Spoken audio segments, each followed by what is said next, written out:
그러므로 형제들아, 내가 하나님의 모든 자비하심으로 너희를 권하노니 너희 몸을 하나님이 기뻐하시는 거룩한 산 제물로 드리라. 이는 너희가 드릴 영적 예배니라.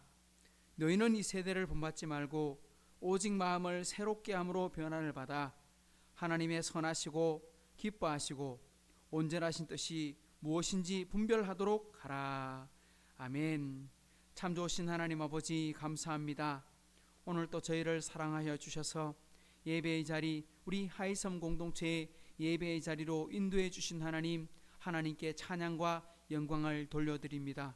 아직까지 코로나 사태가 해결되지 못하고 더 심각해지는 상황도 맞이했었지만 하나님, 그런 중에라도 하나님 우리에게 이렇게 유튜브를 통해서 함께 비대면 예배로라도 하나님을 만나며 또한 우리 공동체가 세워져 나갈 수 있음을 감사드립니다. 특별히 가정에서 또한 우리 직장에서 흩어진 곳곳에서 하나님을 찬양하고 예배하는 우리 하이섬 식구들을 기억해 주시고 그들의 삶과 건강을 지키시며 우리 모두가 다 하나님 안에 참 평안함을 누리고 살다가 우리 대면 예배를 드리게 되는 날 다 함께 모여 하나님을 찬송할 수 있는 날이 속히 올 수 있도록 주여 도와 주옵소서. 또한 이 나라의 이 경제가 참 어렵고 힘든 중에 있습니다.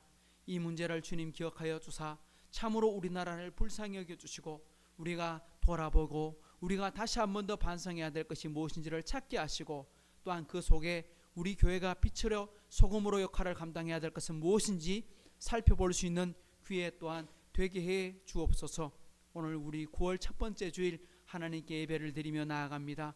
이 새로운 한 달을 주신 하나님, 이 한 달 속에 큰 은혜 주실 것을 믿습니다. 또한 기적을 열어주실 것도 믿습니다.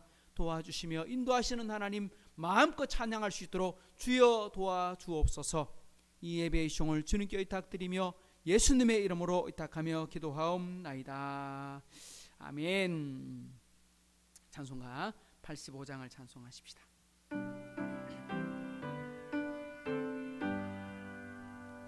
구주를 생각만 해도 이렇게 좋거든. 주 얼굴 배울 때야 얼마나 좋으랴. 만민의 구주 예수의 귀하신 이름은 전지에 있는 이름 중 비할 데 없도다. 자매게 아는 자에게 소망이 되시고 구하고 찾는 자에게 기쁨이 되신다.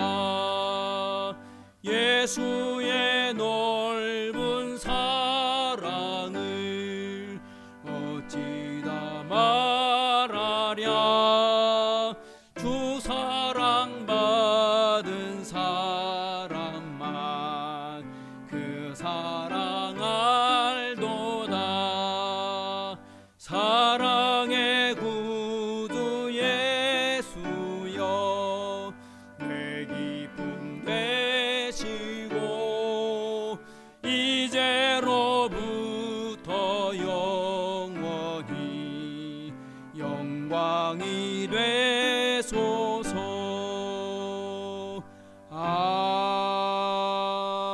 아멘. 함께 나눌 교독문의 말씀은 25번 시편 47편의 말씀을 함께 교독하겠습니다. 너희 만민들아 손바닥을 치고 즐거운 소리로 하나님께 외칠지어다.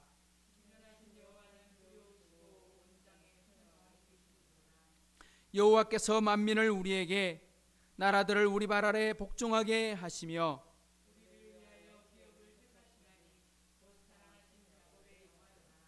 하나님께서 즐거운 함성 중에 올라가시며 여호와께서 나팔 소리 중에 올라가시도다.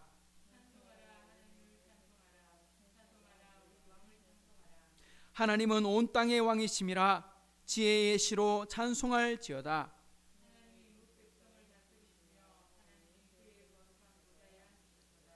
문나라의 고관들이 모임이여 아브라함의 하나님의 백성이 되도다.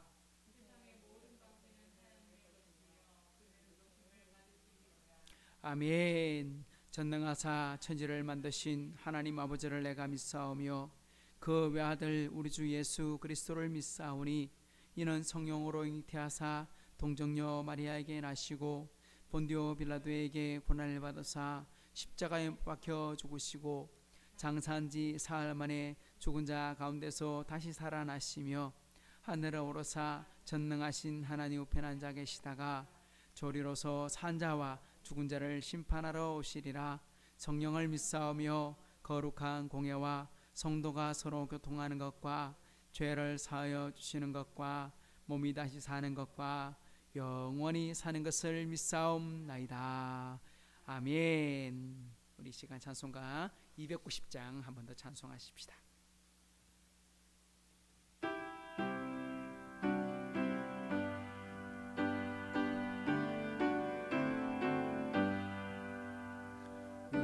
우리는 주님을 늘 배반하나 내 주 예수여 전이 날 부르사 그 참되신 사랑을 베푸시나니 내 영제여 주님을 곧 따르라.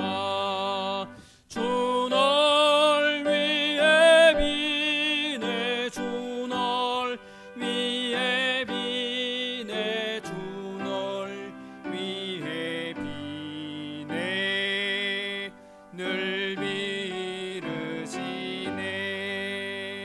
주께서 풍성한 은혜를 내려 내 영혼이 나날이 복받으니 주 예수를 너희도 구주로 섬겨 곧 따르면 풍성한 복 받겠네.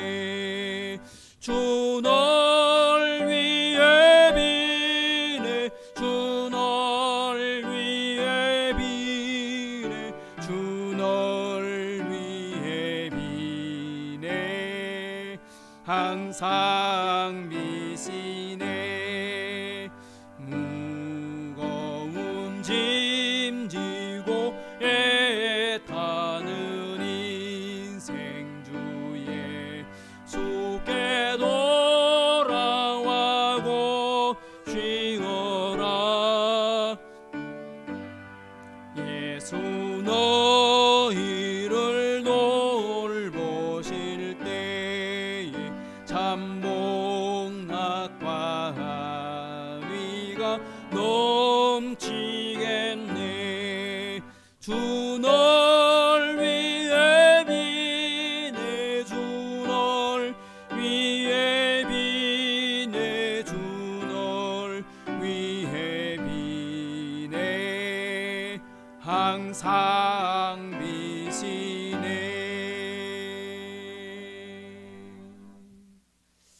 오늘 바로 말씀 보십시다. 오늘 또 말씀 보겠습니다. 오늘 말씀은 느헤미야 13장입니다. 느헤미야 13장 1절부터 14절까지의 말씀 우리 찾으시고 한 절씩 교독을 하겠습니다.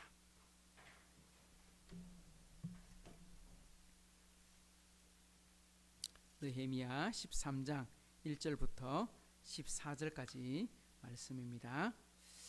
그날 모세의 책을 낭독하여 백성에게 들렸는데 그 책에 기록하기를 암몬 사람과 모압 사람은 영원히 하나님의 총회에 들어오지 못하리니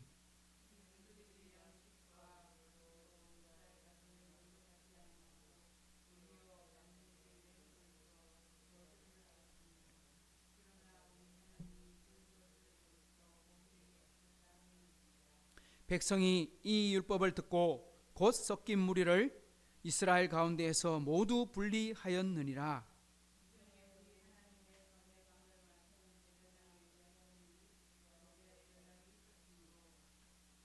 도비아를 위하여 한 방을 만들었으니 그 방은 원래 소재물과 유향과 그릇과 또 레위 사람들과 노래하는 자들과 문지기들에게 11조로 주는 곡물과 새 포도주와 기름과 또 제사장들에게 주는 거제물을 두는 곳이라.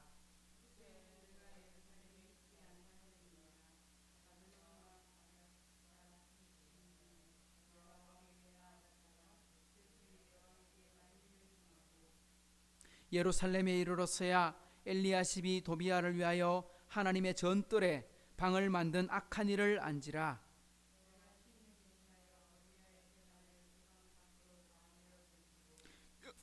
명령하여 그 방을 정결하게 하고 하나님의 전의 그릇과 소재물과 유향을 다시 그리로 들여 놓았느니라.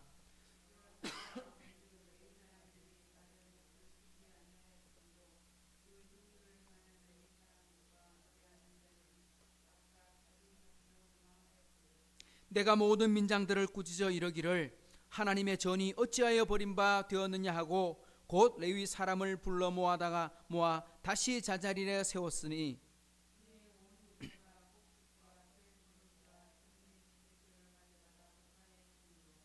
내가 제사장 셀레마와 서기관 사독과 레위 사람 부다야를 창고지기로 삼고 마따냐의 손자 삭굴의 아들 하난을 버금으로 삼았나니 이는 그들이 충직한 자로 인정됨이라.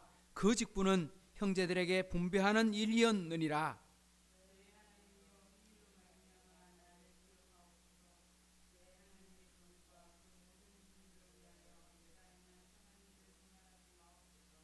아멘. 아멘. 먼저 우리 교회 소식을 잠시 나누도록 하겠습니다. 코로나19 우리 재확산으로 인해 가지고 수도권에는 전면 비대면 예배가 실시되고 있고 우리 대구 지역에도 공문이 내려왔었습니다. 종교시설 집합 금지 행정명령 이렇게 공문이 내려왔었습니다. 공문의 내용을 보게 되면 9월 10일까지 다음 주 목요일까지지요. 다음 주 목요일까지는 예배를 전면 비대면 예배로 드려라. 그리고 종교시설에 있는 모든 시설들은 당분간 사용 금지한다. 이런 내용입니다. 그래서 저희 교회도 예배를 지난주부터 비대면 예배로 드려왔고 저지난주부터지요. 드려왔고 그리고 우리 교회 탁구 교실이든지 우리 켈리 교실을 이런 모든 것들이 지금 잠시 멈추는 가운데 놓여 있게 되었습니다. 우리 그렇게 해서 지금 이제 아마 대구에는 보니까 확진자가 불과 한 5명, 한 적게 나올 때는 한 3명 이렇게밖에 나오지 않아서 조만간 아마 이 행정명령도 거치게 되면 더 이상 진행되지 않을 수 있겠다 하는 마음이 듭니다. 그래서 우리 다음 주에는 예배를 드리러 올 수 있게 될 텐데요. 지금 막 연구하고 준비하고 있어서 우리 다음 주에는 뒤쪽에 새로운 모니터도 하나 설치가 될 것 같고 또 우리 방송 시설에도 조금 더 많은 보완이 이루어지고 있습니다. 지난 주 중에 제가 한 목사님과 함께 두 교회를 방문하고 또 그곳의 방송을 함께 봐주면서 우리 교회의 방송도 좀 더 새롭게 하는 작업들을 하고 있습니다. 그래서 어쩌면 기대하시라 개봉박두 이런 마음으로 준비를 하고 있습니다. 또 우리 청년들 함께 오셔서 도와주시면 좋겠다 싶습니다. 우리 들어오실 때 QR코드 그리고 온도 측정해 주시고 방문록에 기록을 남겨주시고요. 우리 꼭 마스크 착용해 주시기 바랍니다. 이 코로나 사태 해결할 수 있는 가장 좋은 방법이 하나 있습니다. 어떻게 하면 되느냐 하면 전 세계인 아니 우리 대한민국 모든 사람들이 2주 동안 아무도 밖에 나가지 않고 움직이지 않으면 아픈 사람만 병원으로 인솔 하고 그러면 이 문제가 해결될 수 있어요. 근데 그렇게 하지 못하잖아요. 그래서 우리 어쩔 수 없이 일을 해야 되고 학교를 가야 되고 그런데 꼭 우리 철저하게 마스크를 써주면 좋겠습니다. 우리 의료진의 그 뉴스를 보니까 혹 우리 이렇게 앞면을 이렇게 차단하는 우리 거울 있잖아요. 거울이 아니지. 앞에 차단하는 우리 뭐죠? 이 플라스틱으로 되어 있는 거 막 아니면 이렇게 밸브가 달려있는 마스크 이런 게 있던데 그 마스크가 비말을 차단하는 효과가 하나도 없다는 건 여러분 꼭 기억해 주십시오. 우리 눈으로는 피할 수 있는 것처럼 보이지만 실제로 비말이 전파될 때는 아주 미세하게 전파되기 때문에 그건 아무런 효과가 없다. 철저하게 마스크를 착용하고 그리고 사회적 거리두기를 하는 것만이 우리를 지킬 수 있다. 꼭 기억해 주시고요. 우리 매일 밤 우리 하루를 마감할 때 꼭 교회를 위해서 우리 나라를 위해서 또 이 사태가 진정될 수 있기를 함께 기도해 주시면 좋겠다. 함께 광고 드립니다. 함께 모아서 힘을 모아 주시면 좋겠습니다. 하나님 앞에 예물 드리고 말씀 나누겠습니다. 우리 주중에 우리 계좌로 우리 정미양 성도님께서 11조를 보내주셨고요. 윤성민 목사 드립니다. 새로운 달 새로운 계절을 주신 하나님 감사드립니다. 윤성민 목사 드렸고요.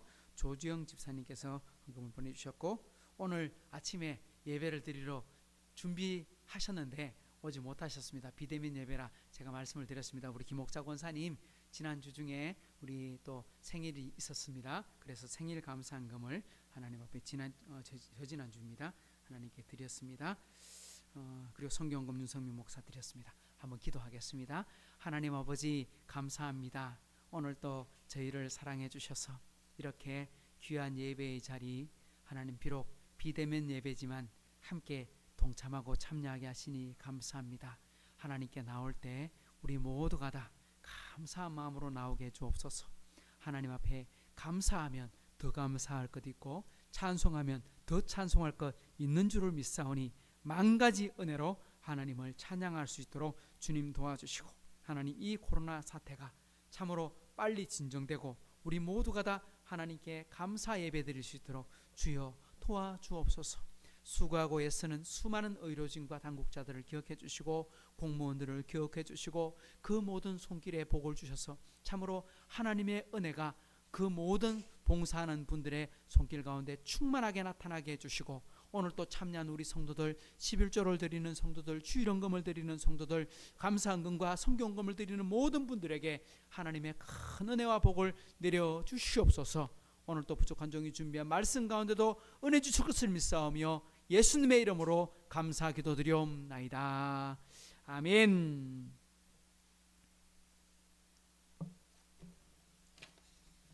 할렐루야. 우리 5분의 우리 지체가 함께 이 예배에 동참하게 되었습니다. 절대 제가 처음 우리 코로나 19로 인해서 막 어려워질 때 제가 새로운 본문을 들어갈 때는 우리 함께 예배를 드렸으면 했는데 그때 들어가지 못하고 코로나로 인해서 우리 느헤미야를 이렇게 들어가게 되었습니다. 근데 오늘 이제 마지막 장 13장인데 우리 13장을 끝낼 때 우리 같이 한번 모였으면 좋겠는데 했는데 아직 13장을 아직 마무리하지 못했는데 우리 다 함께 모이지 못했어요. 그래서 아마 이 13장이 끝날 때까지는 아마 오늘 하루 만에 다 끝내지는 못할 것 같아요. 어쩌면 2번, 한 3번 정도 나눠서 봐야 될 정도의 분량이 될지 모르겠습니다. 그렇지만 어쨌거나 우리 이제 느헤미야의 13장 마지막 장을 우리가 보게 되었습니다. 근데 이때까지 우리 로마서를 보거나 우리 다른 성경을 볼 때 시간에 걸렸던 것 비하면 상당히 좀 빨리 본문이 마무리하게 되었습니다. 우리 한 장씩 크게는 또 뭐 한 장을 2번 만에 마치고 이런 식으로 했기 때문에 생각보다는 빠르게 우리 느헤미야가 마무리 되어져 가는 것 같습니다. 근데 여러분 느헤미야 이제 마지막 결론의 말씀입니다. 그러면 좀 이렇게 마무리가 아주 좀 이렇게 그렇게 끝났더라 하고 결론이 지어지면 좋겠는데 실제로 그렇게 결론이 안 나요. 우리 동화책 읽어보면 어떻습니까? 주인공이 상당히 고생을 하다가 왕자님을 만나고 해피엔딩 뭐 이런 식으로 우리 결론이 나잖아요. 그죠? 잘 먹고 잘 살았더라, 이렇게 행복하게 살았더라, 이렇게 결론이 나야 되는데 오늘 참 느헤미야 13장을 여러분 오늘 이제 예배를 마치고 찬찬히 한번 다 읽어보십시오. 참 놀랍다, 아니 참 충격이다, 이런 생각이 듭니다. 왜 놀랍느냐? 어떻게 이럴 수가 있느냐? 왜 그러냐면 느헤미야서를 읽어보면 느헤미야가 얼마나 많은 수고를 하고 또 백성들을 인솔해서 고국으로 돌아왔고, 그 과정에 성벽을 짓는 과정에 엄청난 시련을 통해서도 하나님의 은혜를 받아가며 기도해가며 전쟁해가며 싸워가면서 그렇게 해서 성벽을 완성했어요. 그리고 성벽을 완성한 것으로 끝난 것이 아니라 느헤미야가 신앙개혁, 생활개혁, 그리고 백성들에게 모범을 보이고 그렇게 해서 여러 번의 어떤 면에서 개혁 운동을 일으켰습니다. 금식하고 찬송하고 회개하고 얼마나 많은 사람들이 울고 기뻐하고 결심하고 결단하고, 그러니까 뭐라고 합니까? 다시는 예전으로 돌아가지 않으리라. 이때까지 죄짓고 살았던 것 이제는 개가천선해서 하나님을 위해만 살리라, 그렇게 결심하고 작정하지 않았습니까? 그랬던 사람들이 하루아침에 와르르 무너져 버립니다. 마치 우리 해변가에 우리가 모래를 가지고 어떤 장난을 칩니까? 모래성을 막 이렇게 열심히 토닥토닥 쌓아갑니다. 그죠? 그렇게 해서 집을 지어갑니다. 아주 높이 단단하게 다져놓습니다. 그런데 바다의 파도물이 민물에 밀려와서 싹 한번 들어오면 어떻게 됩니까? 하나도 없이 싹 다 무너져 버리는, 모래성이 무너지는 것처럼 어쩌면 그런 모습을 이스라엘 백성들이 보여주고 있다는 것입니다. 우리 앞으로 한번 돌아볼까요? 9장에 놀라운 은혜가 있었지 않습니까? 우리 8장에서 초막절을 지키고 감사절을 지키고 그렇게 하나님 은혜를 받고 난 다음에 그 초막절이 끝난 바로 다음 날, 그달 29날에 이스라엘 자손이 다시 모여서 금식하며 굵은 벼옷을 입고 티끌을 무릅쓰고 모든 이방 사람과 절교하고 서서 자기의 죄와 조상들의 허물을 자복하고 이날에 나 4분의 1은 그 자리에 서서 그들의 하나님 여호와 율법을 납득하고 나 4분의 1은 죄를 자복하며 그들의 하나님 여호와께 경배했더라. 그러니까 초막절이 끝나고 다음 날 이제 집으로 돌아갈 수 있는 날임에도 불구하고 그들은 자발적으로 모여서 하나님께 다시 한번 큰 은혜를 만났어요. 하나님이 시킨 게 아니잖아요. 얘들아 또 모여라, 하나님께서 그렇게 말씀하신 게 아니에요. 집합금지명령 연장합니다, 이게 아니에요. 하나님은 이제 돌아가도 된다 그랬는데 백성들이 자발적으로 모여서 하나님께 회개했어요. 부흥회를 했어요. 우리나라도 이런 역사가 있거든요. 기독교 역사를 보면 1907년도에 평양 대부흥운동이 우리 기독교의 부흥의 운동의 시작이라고 이렇게 봅니다. 근데 그때 읽어보면 1907년 1월 달에 연초에 우리 뭐합니까? 신년 부흥회 이런 거 하잖아요. 신년 부흥회를 지금은 우리 부흥회 하면 2박 3일 뭐 이런 식으로 하지만 뭐 이틀 3일 이렇게 하지만 예전에는요 일주일 했어요. 일주일. 그러니까 주일부터 다음 주 토요일까지 이런 식으로 했거든요. 그러면 모든 사람들이 다 예배당에 모여가지고 거기서 자고 먹고 그렇게 예배를 드렸거든요. 그런데 예배를 드려도 은혜가 안 되는 거야. 사람들이 크게 뭐 반응이 일어나지 않는 거야. 뭐 회개도 일어나지 않고. 그런데 그 집회를 하는 중에 선교사님들이 먼저 회개를 하고, 우리나라의 가장 초대 1번 목사님이었던 길선주 목사님, 우리나라 첫 목사님으로 안수받았던 길선주 목사님이 큰 회개를 하고, 그 회개의 간증을 들었던 사람들이 또다시 그들도 회개하고, 그렇게 회개하고 회개했는데 어떤 일이 벌어졌느냐? 일주일 만에 부흥회가 끝이 나야 되는데 부흥회 일주일 만에 끝이 나지 않았어요. 그 다음 주에도 부흥회 하고요, 2주, 그 다음 주에도 부흥회 하고요, 3주, 그 다음 주에도 부흥회 하고요. 부흥회가 자그마치 한 달이 넘도록 진행이 됐어요. 그래서 부흥회가 계속 진행되니까 다음엔 어떤 일이 벌어지냐면, 부흥회가 계속되고 있는 평양 시내는요 주일날 1월날 아무 가게도 문을 열지 않았대요. 기록에 보면 그런 부흥의 은혜가 있었다는 것입니다. 이런 은혜가 지금 이스라엘 백성들에게 일어난 거예요. 초막절이 끝나고 다음날 다시 자원하여 이런 부흥을 체험했습니다. 우리 10장에는 어땠습니까? 이런 부흥에 마치고 그냥 가면 안 돼. 왜? 마음이 엇떨어져. 반드시 이렇게 그냥 가면 우리 작심삼일이야. 마음을 놓칠 수 있으니까 어떻게 하자? 우리 다시 언약을 맺자. 서약서를 쓰자. 그리고 도장을 찍자. 그리고 사람들이 모여서 하나님 앞에 계약 썼습니다. 다시 하나님 새롭게 하겠습니다. 그러놓고 도장까지 찍었습니다. 11장에는 뭐가 나옵니까? 하나님의 일을 한 사람들의 이름들이 쫙 나열됩니다. 도장 찍었던 사람들의 이름이 기록됩니다. 그리고 12장, 우리 지난주에는 우리 성전 봉헌식, 아니 성벽 봉헌식, 이제 예루살렘 성벽을 다 지었으니까 우리 예배당을 봉헌하는 우리 헌당 예배 들어봤는데 성벽 봉헌은 처음 들어봤는데 우리 성벽 봉헌식을 했어요. 온 백성이 전부 다 나와서 예루살렘 성벽을 전체를 다 둘러가며 하나님 앞에 올라가서 찬송하고 예루살렘 성전 마당에 모여서 함께 11조와 헌물을 바치겠다고 작정을 하고 그렇게 결심을 하고 하나님께 약속을 했습니다. 자, 우리 8장, 9장, 10장, 11장, 12장 이 놀라운 부흥의 역사 기록이 있었으면 이 사람들이 어떻게 살아야 되겠습니까? 적어도 한 5년, 10년, 아니 한 세대가 지나가기까지는 부흥의 역사가 일어나야 된다고 기록돼야 되지 않겠습니까?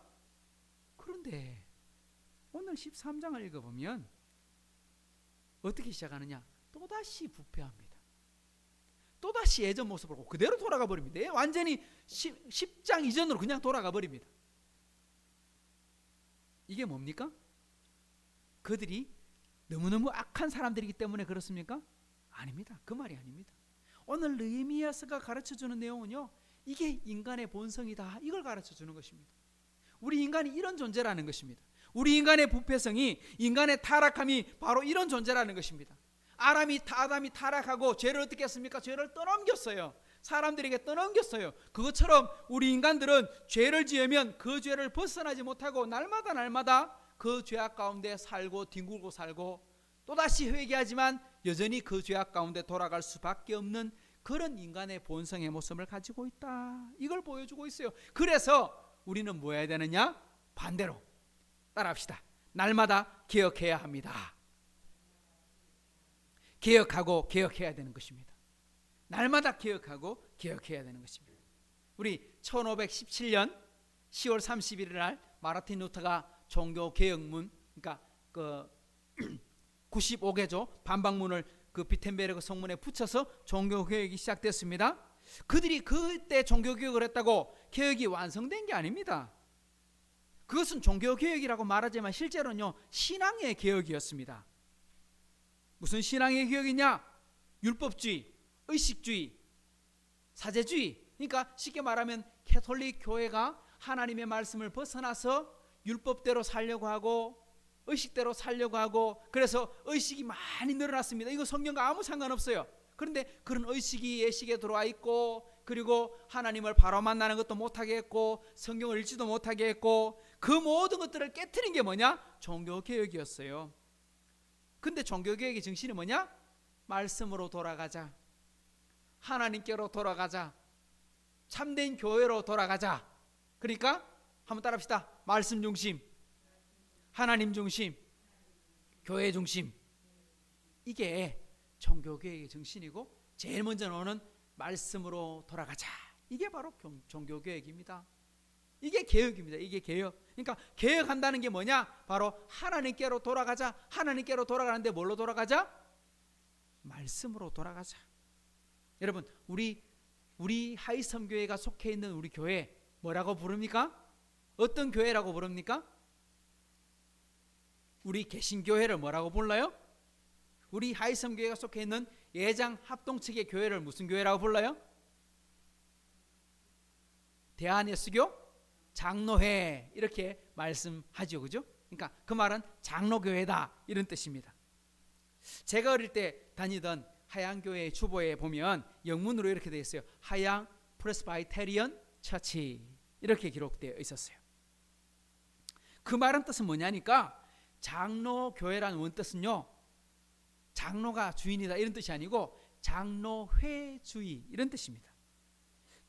교회 정치를 어떻게 할 것이냐, 신앙과 연륜이 아주 깊은 그런 지도자를 세워서 그 지도자를 뭐라고 부른다? 장로님이라고 부른다. 그 장로님에는 목사도 장로님, 장로님들도 장로님, 그렇게 해서 장로들을 대표로 뽑아서 교회의 정치를 맡겨드립니다, 이런 뜻으로 당회를 구성하게 되는 것입니다. 그래서 우리는 장로교회라고 부르는 것입니다. 그러면 다른 교회는 어떤 교회가 있을까요? 장로님을 뽑지 않고 성도들이 알아서 우리 모임을 하는 교회도 있습니다. 그걸 무슨 교회라 하느냐? 회중교회 이렇게 부릅니다. 회중정치. 그게 어떤 교회냐? 침례교회가 그렇습니다. 침례교회는 엄밀하게 말하면 목사와 성도밖에 없어요. 그래서 우리 땅을 삽시다, 건물을 지읍시다, 아니면 뭘 예배를 이렇게 합시다, 그 결정을 장로교회에서는 당회가 먼저 결정을 하고 성도들과 함께 공동회의를 합니다. 근데 침례교회는 할 때마다 성도들과 함께 공동회의를 해서 결정을 합니다. 요즘 말하면 직접 민주주의입니다. 그리고 또 한쪽이 있습니다.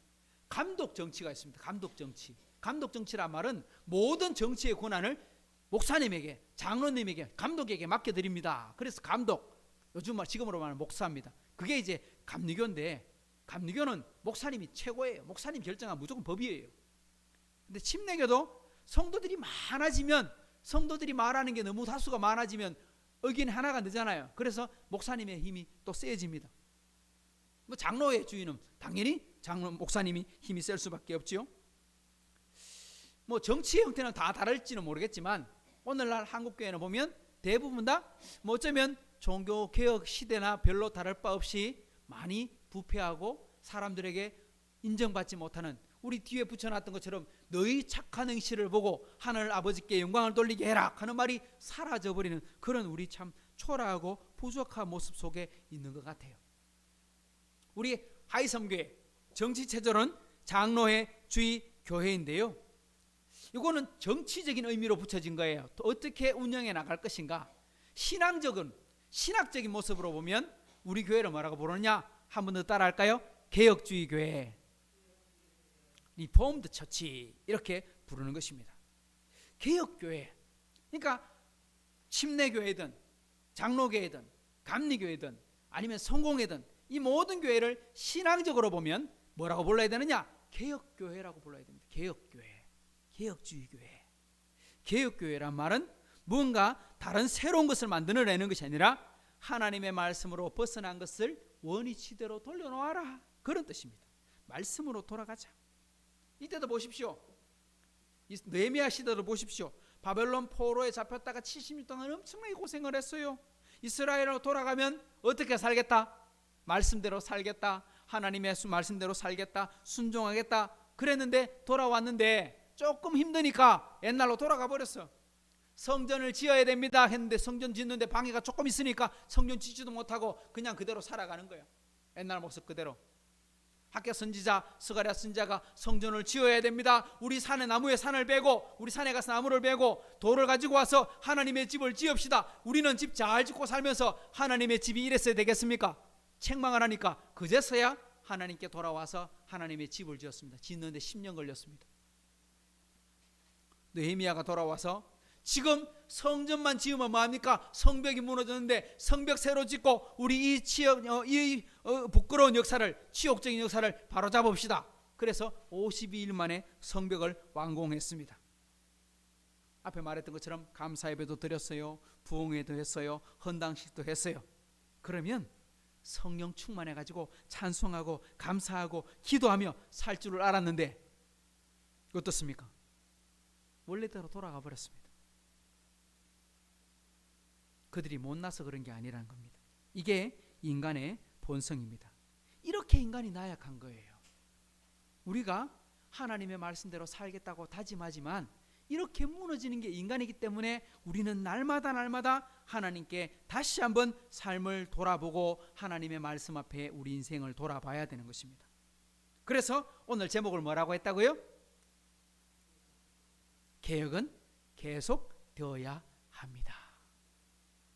한 번 더 따라합시다. 개혁은 계속되어야 합니다.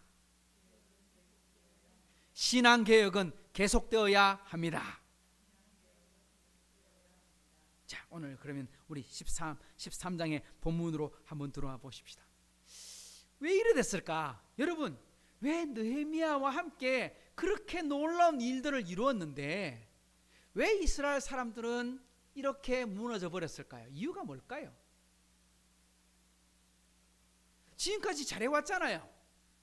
적들이 쳐들어오는 것도 싸워서 이기고 내부의 갈등도 해결하고 그렇게 열심히 힘을 모아서 성벽 다 만들었잖아요. 초막절 절기도 지켰잖아요. 그런데 왜 무너졌을까요? 왜 이렇게 실패했을까요? 왜요? 13장을 읽어보면요, 딱 두 가지 시기로 나눠져요. 어떤 시기냐?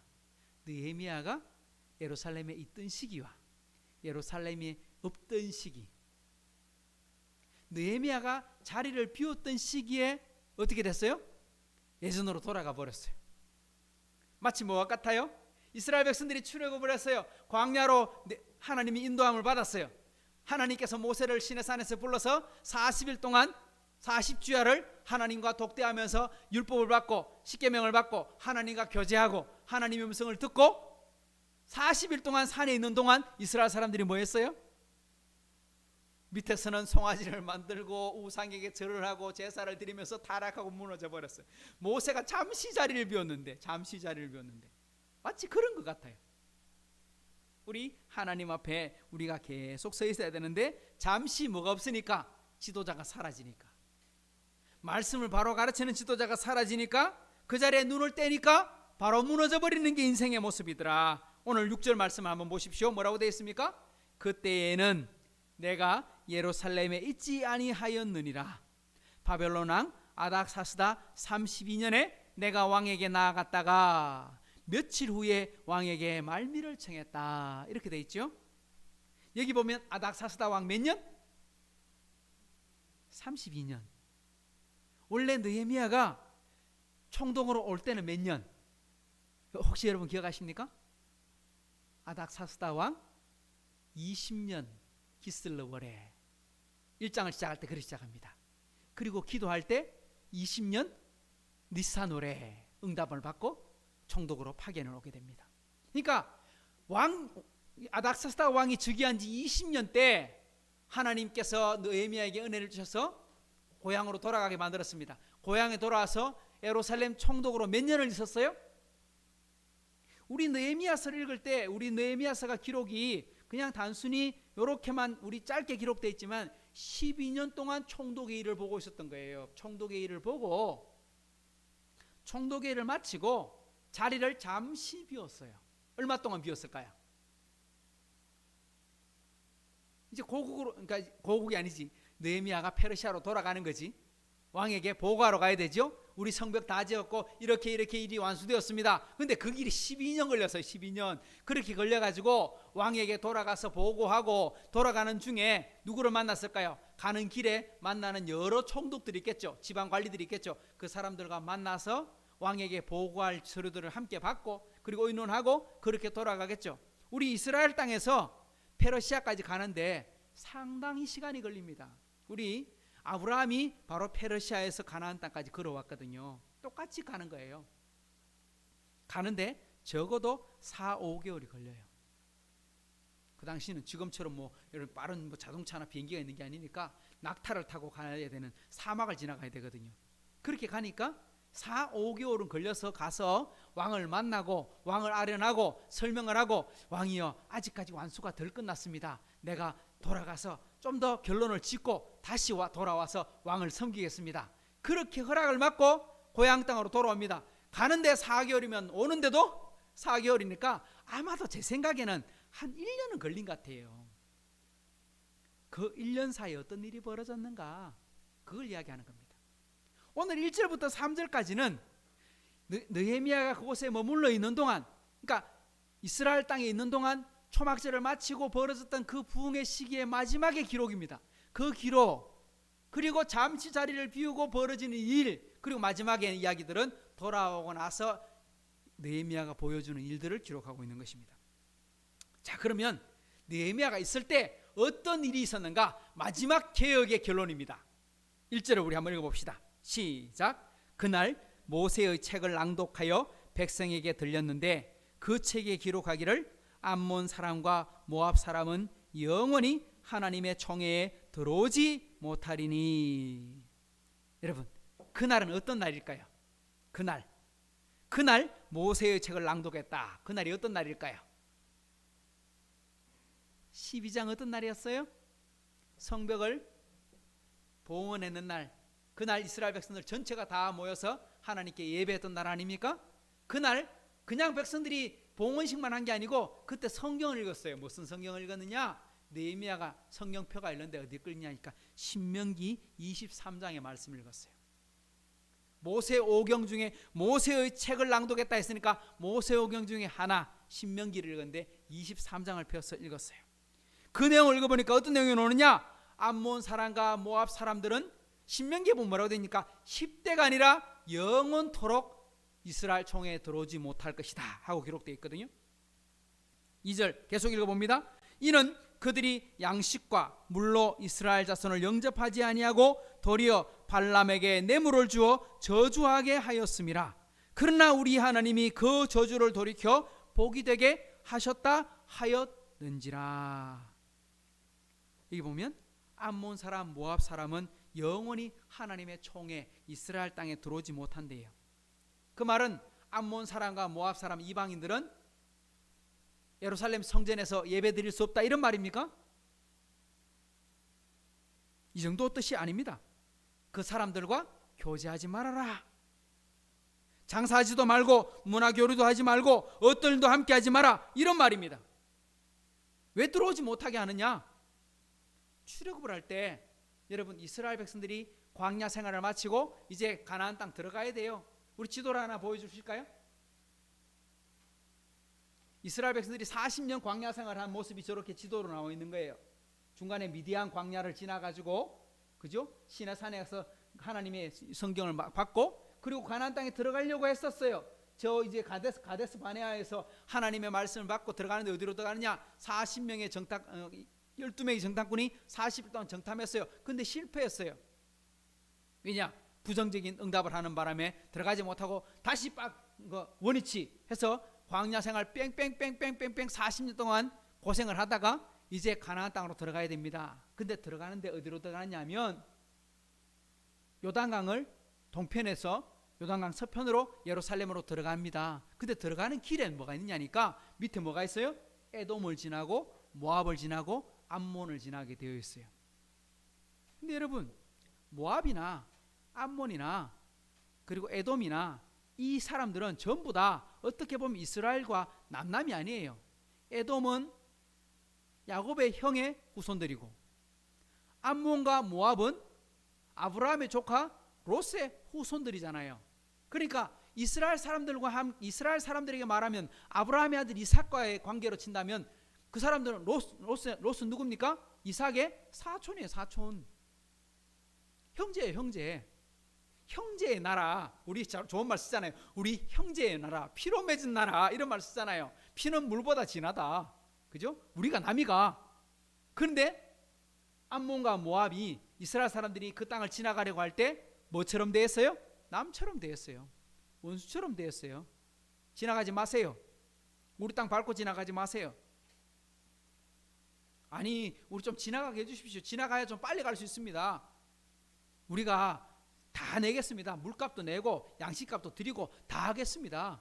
우리 지나가다가 혹여라도 250만 명이 지나가니까 뭐 지나가다 사고가 날 수도 있잖아요. 그거 우리가 다 보상해 드리겠습니다. 그랬는데도 안 돼. 우리 땅으로 못 지나가. 군대를 끌고 나와서 전쟁하겠어. 이러니까 이스라엘 사람들이 싸우지 못하고 하나님 싸우지 말아 하거든요. 그래서 경계길로 아주 힘들게 피해서 결국은 요단강을 건너가게 됩니다. 그렇게 된 거예요. 그러니까 하나님께서 뭐라고 말하냐면 이스라엘 사람들의 땅 총회에 모압과 암몬과 모압 사람들은 아무도 들어오지 못하게 해라 하고 말하는 거예요. 근데 그 정도가 아니었어요. 모압 왕 발락은 어떻게 했습니까? 그 당시 최고 유명한 무당을 부릅니다. 발락을 부릅니다. 발락은 어느 나라 사람이냐니까 메소포타미아 사람입니다. 지금으로 말하면 지금 느헤미야스로 말하면 페르시아에 사는 사람을 불러가지고 그러니까 쉽게 말하면 국제적인 무당을 부른 거예요. 불러서 뭐 해달라고? 이스라엘 자손 좀 저주해달라고, 저놈들 망하게 해달라고 저주하도록 무당을 불렀어요. 그런데 발람이 손을 들고 저주하려고 하면 하나님이 어떻게 해요? 저주할 때마다 뭐가 나와요? 그의 입에서 저주가 나오지 않고 축복이 나와요. 손을 들 때마다 축복이 나와요. 3번을 손을 들었으나 저주가 아닌 축복이 나와요. 무슨 말입니까? 우리가 하나님께 바로 서 있으니까 이스라엘 사람들이 바로 서 있을 때는 아무리 신들린 무당이라 해도 저주를 변하여 뭐가 되게 하셨다? 복이 되게 만들어 버리셨어요. 우리 이런 말 듣잖아요. 점장이가 원래는 삼재가 끼었으니 물에 가지 마라. 사주팔자를 보니까 이렇더라. 그때요, 점쟁이, 무당이 얼마나 달라붙어도 아무 소용이 없다는 겁니다. 무슨 말인지 알겠습니까? 우리가 하나님께 바로 서 있기만 하면 아무리 어떤 귀신이 공격을 할지라도, 사탄이 공격을 할지라도 하나님께 바로 서 있기만 하면 하나님께서 뭐로 변하게 하신다?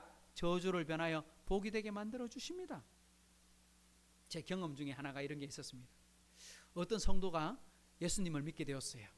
교회에 나오게 됐는데 이분이 예전에 삶이 어땠느냐? 절에도 가고 점집에도 가고 그리고 부적도 붙이고 이렇게 하는 사람이었어요.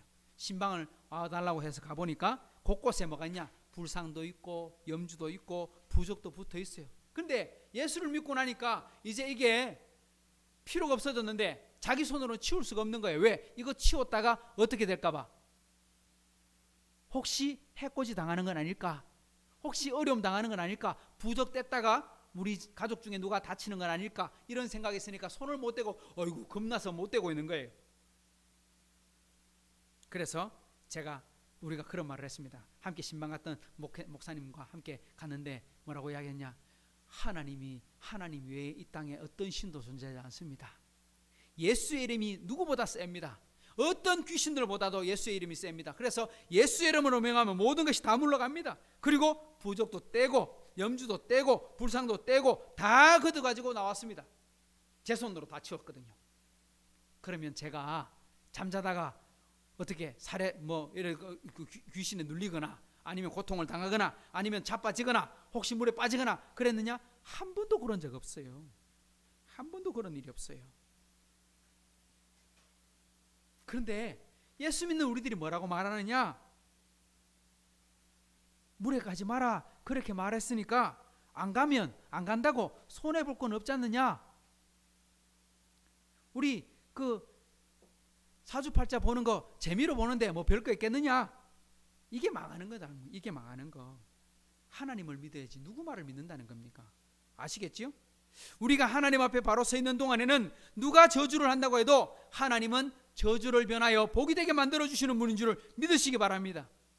바로 이겁니다. 느헤미야가 말합니다.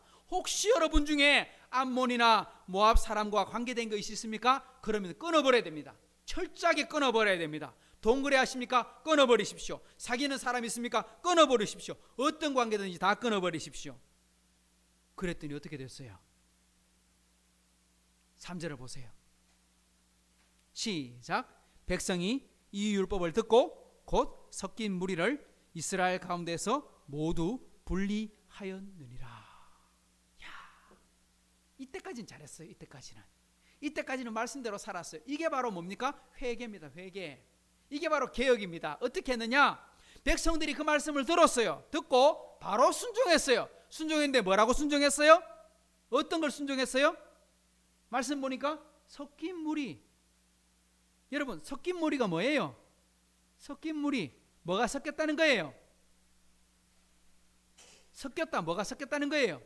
이스라엘 사람과 암몬 사람과 이스라엘 사람과 모압 사람이 섞였다는 거예요. 여기 섞여 있더라는 거예요. 쉽게 말하면 그들이 결혼도 하고 사귀기도 하고 그래서 쉽게 말하면 국제결혼 해갖고 살고 있는 가정들이 있더라는 거예요. 바로 뒤에 나오지만 도비야. 우리 도비야 누군지 알죠? 도비야 하면 떠오르는 생각납니까? 느헤미야서 처음 읽을 때 호론 사람 산발랏, 암몬 사람 도비야, 아라비아 사람 게셈. 그죠? 그 사람들이 끊임없이 느헤미야를 괴롭히고 성벽을 완공하는데 방해했던 사람 아닙니까? 그런데 이 암몬 사람 도비야라고 하는 사람, 이 암몬 사람 어떤 사람이냐? 16장 18절에 보니까 이런 말씀이 나옵니다. 도비야는 아라의 아들 스가냐의 사위가 되었고 도비야의 아들 여호하난도 베레가의 아들 무술람의 딸을 아내로 맞이하였으므로 유다에서 그와 동맹한 자가 많더라. 그러니까 지금 하나님의 말씀 딱 듣고 보니까 하나님의 약속의 말씀과 어긋난 짓을 하는 사람들 다 끊어내쳐라 했더니 보니까 누구가 있어? 도비야랑 결혼한 사람이 있어. 도비아가 사위야. 누구랑? 이스라엘 사람의 사위야. 그리고 도비아가 아들이 있는데 그 아들을 장가 보내는데 이스라엘 여자랑 결혼을 시켰어. 국제 결혼을 시켜서 혼혈이 되게 만들었다는 거예요. 스가냐라는 사람은 도비아를 사위로 삼았고요. 도비아는 무슬람과 사돈을 맺었어요. 사위가 되고 사돈이 되고 완전 친이스라엘 사람 아닙니까? 그러니까 편드는 사람도 많은 거예요. 19절에 보니까 이렇게 말합니다. 그들이 도비아의 선행을 내 앞에 말하고 아니 예루살렘 성벽을 짓는데 그렇게 방해했던 사람이 도비아인데 이스라엘 사람들 중에는 뭐라고 말하냐니까 아이고 총독각하 도비아가 실제로 알고 보면 그렇게 나쁜 사람 아니에요. 참 착한 일 많이 한 사람이에요. 이렇게 말을 했다는 거예요. 너무 나쁘게 좀 보지 마십시오. 그가 악한 사람 아닙니다. 알고 보면 양의 탈을 쓴 늑대 아닙니까? 대제사장도 도비아랑 친했는데 일반인이 오죽하겠습니까? 그런데도 백성들이 하나님의 말씀을 듣고 어떻게 했다고요? 섞인 무리를 이스라엘 가운데서 모두 분리하였느니라. 무슨 말입니까? 순종했다. 모두 분리했다. 철저하게 순종했다. 그러니까 분리했다. 그럼 어떻게 해야 되는 거예요? 분리했다. 결혼한 사람이 있어요. 분리했다. 사귀는 사람이 분리했다. 어떻게 했다는 겁니까? 헤어졌다. 헤어졌다. 충격입니다. 신앙생활의 성리는 바로 이곳에 있는 것입니다. 말씀을 받을 때 바로 내 말씀으로 받는 것입니다. 하나님이 내게 말씀하시는구나. 그때 바로 순종하는 것입니다. 여기에 목사님은 그렇지 우리는 평신도 아닙니까? 제 친구들 중에 목회자가 안 된 친구들도 있거든요. 신학교 출신 중에 아이고 그 목사님은 그렇지 우리 평신도들은 안 그래. 뭐 이런 식으로 이야기하더라고요. 아니에요. 그것 때문에 종교개혁이 일어난 거예요. 저나 여러분이나 전부 다 이제는 뭡니까? 왕같은 제사장들이에요. 그러니 말씀을 받거든 어떻게 받아야 돼요? 바로 내 말씀을 받고 이 말씀을 순종하는 것도 내가 순종하고 이 말씀을 나타내는 것도 내가 나타내고 그렇게 순종하면 하나님께서 바로 누구에게 복을 주세요? 목사님을 통해 복을 주시는 것이 아니라 바로 내게 바로 복을 주시는 거예요. 대단하지 않습니까? 사업 관계를 끊는 것은 이해가 됩니다. 문화적 교류를 끊는 것도 이해가 됩니다. 그것은 끊을 수 있습니다. 그런데 결혼을 했어요. 가족이 있는데 그거조차도 다 분리했대요. 그러면 지금도 그래야 됩니까? 오늘 문자적으로 말하면 느헤미야서처럼 우리가 순종해야 됩니까? 예수 믿지 않는 신랑과 결혼을 했으면 이혼해야 됩니까? 예수 믿지 않는 사람이라면 결혼하면 안 됩니까? 그런 것입니까? 예, 성경은 그렇다고 말씀합니다. 성경은 이렇게 말합니다. 고린도후서를 한번 띄워주십시오. 너희는 믿지 않는 자와 멍에를 함께 미지 말라. 의와 불법이 어찌 함께하며 빛과 어둠이 어찌 사귀며. 이게 원칙이라는 겁니다. 하나님을 믿는 사람과 믿지 않는 사람이 함께하는 것은 마치 빛과 어둠이 함께하는 것 같다는 것입니다. 그러니까 우리가 한 사람은 천국 가고 한 사람이 지옥 갈 것이니까 이건 원래 함께할 수 있는 사람이 아니야. 그게 성경의 말씀이야. 이렇게 되어 있습니다. 그러나 여러분 잘 기억하십시오. 그 말씀만 있는 게 아닙니다. 뭐 더 있습니까? 베드로전서를 한번 띄워주십시오. 아내들아 같이 읽어봅시다. 시작. 아내들아 이와 같이 자기 남편에게 순종하라. 이는 혹 말씀을 순종하지 않는 자라도 말로 말미암지 않고 그 아내의 행실로 말미암아 구원을 받게 하려 함이니. 무슨 말입니까? 믿지 않는 불신 남편과 결혼해가 살고 있는데 헤어져라고 말합니까? 아니요. 헤어져라 말이 먼저 나오는 것이 아니라 그가 보여주는 말이 아니라 행실로, 예수 믿는 사람의 행실로 그 남편을 거룩하게 만들어 하나님의 사람 되게 만들 수 있으니 사명을 가져라, 이런 뜻이죠. 또 고린도전서 7장 14절 들고 봅시다. 시작. 믿지 아니하는 남편이 아내로 말미암아 어떻게 되고? 거룩하게 되고, 믿지 아니하는 아내가 남편으로 말미암아 어떻게 되고? 거룩하게 되나니. 아시겠습니까? 믿지 않는 남편과 헤어지고 믿지 않는 아내와 헤어져라, 그 말이 먼저가 나오는 게 아니라 이제는 뭐냐? 바로 하나님의 말씀으로 그를 거듭나게 만드는 사명이 우리에게 주어졌다, 이런 뜻입니다. 느헤미야 시대, 구약 시대의 율법은요 신학에 와서 완성이 되지요. 구약의 정치적이고 문화적인 관점들은, 그런 율법의 말씀들은 그걸 지금 그대로 문자적으로 해석하면 안 돼요. 그럼 어떻게 됩니까? 우리가 하지 못하는 것이 너무너무 많아지는 거. 어떤 것들? 예를 들면 비늘 있는 물고기는 먹을 수 있는데 비늘 없는 거 먹으면 안 돼. 예를 들면 메기 같은 거 먹으면 안 돼. 뭐 미꾸라지 같은 거 먹으면 안 돼. 우리 좋아하잖아요. 메기 매운탕 아니면 주어탕 좋아하잖아요. 그거 먹으면 안 되는데 왜? 비늘이 없으니까. 아니면 대세김질 하지 않는, 그러면 돼지고기 먹으면 되나? 안 돼. 순대도 먹으면 안 되나? 아이고 큰일 났네. 그런 게 아니라는 거예요. 성경에 보면 가나안 사람을 다 도말하라. 어떤 말입니까? 전부 다 죽여라. 아이까지 다 죽여라 이렇게 됐잖아요. 그럼 지금도 다 죽이면 됩니까? 안 되잖아요. 근데 이스라엘 사람도 그렇게 하려고 하거든. 지금 팔레스타인에 살고 있는 이스라엘 사람들이 팔레스타인 사람들은 막 억압하라고 막 죽이려고 하거든. 죽이는 어떻게 죽여? 굶겨서라도 죽이려고 하거든요. 그것 때문에 계속 싸우게 되는 거죠. 그러면 안 된다는 거예요. 그러니까 철저하게 신앙의 개혁운동이 일어나야 한다는 것을 말씀해 줍니다. 좀 더 말씀이 더 있는데 오늘은 우리 여기까지만 살펴봅시다. 하나님의 말씀을 개혁하는데 어떻게 개혁하느냐? 바로 철저하게 말씀으로 돌아가야 개혁이 일어나는 것입니다. 성도 여러분, 세우는 게 어렵습니까? 지키는 게 어렵습니까? 한번 물어봅시다. 일을 세우는 게 어렵습니까? 지키는 게 어렵습니까?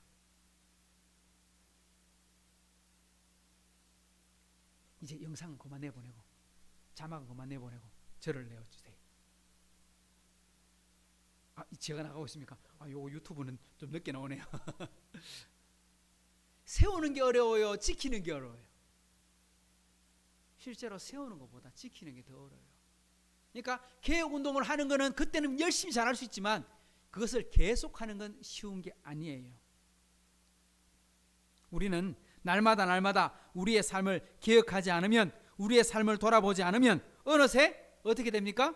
이스라엘 백성들처럼 되어버리는 거예요. 우리 다음 시간에 볼 도비아의 방처럼 되어버리게 되는 것입니다. 엉뚱한 것이 자리를 차지하게 되는 것입니다. 찬양 중에 이런 찬양이 있습니다. 항상 진실케 내 맘 바꾸사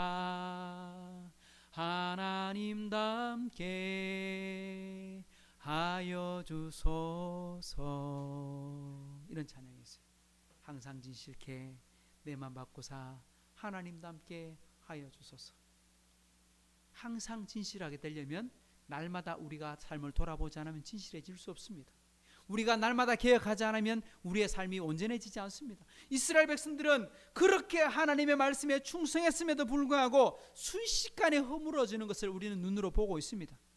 우리 하이섬교회 성도 여러분, 우리의 삶이 무너지지 않으려고 한다면요, 날마다 우리가 돌아봐야 돼요. 날마다 언제?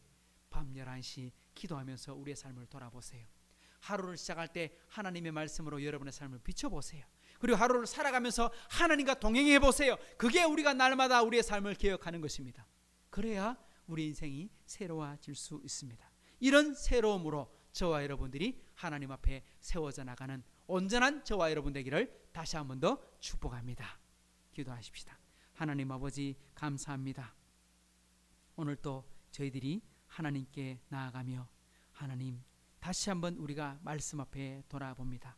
이스라엘 백성들이 그렇게 열심히 하나님 운동하고 개혁해서 하나님의 성전을 짓고 예루살렘 성벽을 완공하고 절기를 지키고 하나님께 감사했으나 무너지는 건 한순간에 무너지는 것을 봅니다.